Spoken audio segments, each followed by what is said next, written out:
आपण पाहताय प्राध्यापक डॉक्टर मच्छिंद्र सत्य यांचे लोकसंवाद न्यूज. सत्य जे तुमच्या समोर. गेल्या 2 वर्षांपासून पुणे बेंगलोर राष्ट्रीय महामार्गाच्या सहापदरीकरण प्रकल्पांतर्गत कराड येथील कोल्हापूर नाका परिसरात उड्डाणपूल उभारण्याचे काम सुरू आहे. दरम्यान उड्डाणपुलावरील डांबरीकरणाचे काम अंतिम टप्प्यात आले आहे. गेल्या 2 वर्षांपासून सुरू असलेल्या या उड्डाणपुलाच्या कामामुळे वाहनधारकांना मोठ्या प्रमाणावर वाहतूक कोंडीचा सामना करावा लागत होता.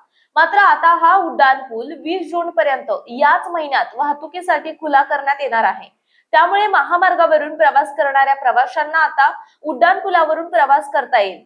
पुणे बेंगलोर महामार्गावरील कराड ते नांदलापूर दरम्यान उभारण्यात येत असलेला हा भव्य दिव्य असा उड्डाणपूल सातारा ते कागल सहापदरीकरण प्रकल्पातील सर्वात मोठा उड्डाणपूल म्हणून ओळखला जातोय.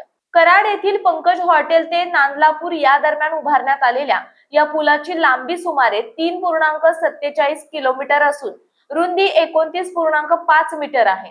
तब्बल 115 खांबांवर पिलर हा भव्य उड्डाणपूल उभारण्यात आलाय. शनिवार, रविवार आणि सुट्टीच्या दिवशी पुणे, कोल्हापूर तसेच कोकण, गोवा आणि कर्नाटककडे जाणाऱ्या वाहनांची संख्या मोठ्या प्रमाणावर वाढत असल्याने येथे 2 ते 3 तासांपर्यंत वाहतूक ठप्प होत होती. त्यामुळे प्रवाशांसह व्यावसायिक, वाहन चालक आणि स्थानिक नागरिकांमध्ये तीव्र नाराजी निर्माण झाली होती. महामार्गावरील वाहने थेट उड्डाणपुलावरून मार्गक्रमण करू शकतील. त्यामुळे शहरातील अंतर्गत वाहतूक आणि राष्ट्रीय महामार्गावरील वाहतूक स्वतंत्रपणे सुरळीत होण्यास मदत होणार आहे.